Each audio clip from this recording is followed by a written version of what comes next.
Hey guys, this is Miss Lynn. I wanted to show you how to use the Snip and Sketch tool. There will be times where I ask you to snip items and paste it on our Blackboard slides during live sessions, or you can use it to paste pretty much into any application.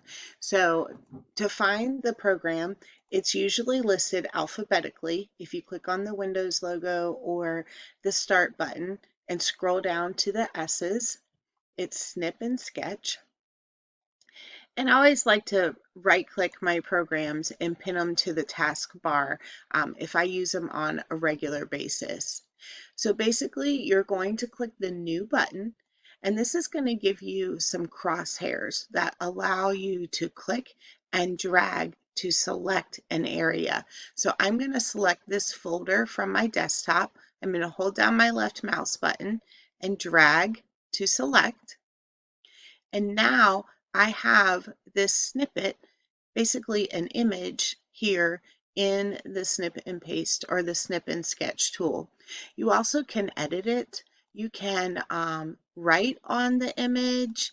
If I put my initials here, you can highlight things. And if you make a mistake, you can erase it as well. And basically it just allows you to take a picture. Okay, so now this image here is already in my clipboard and ready to paste. So I can go back to Blackboard and make sure I have the Select Objects tool selected. And if I come over here to the whiteboard, I can right click and choose Paste Page. And then that gives me an image that I can put on the slide. I can resize it if it's not the right size to fit on there. And as a teacher, I'll be able to see the work that you did, maybe if you were in an individual room or a breakout room with a group. You can also take these images and copy them, and you can paste them into other applications like a Word document. So you have that in there to use as well. And then lastly, you do have the ability to save.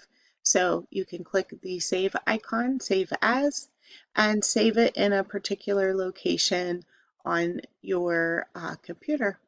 So I hope this helps. I use Snip and Sketch multiple times a day, and I think you guys will find it really useful as well.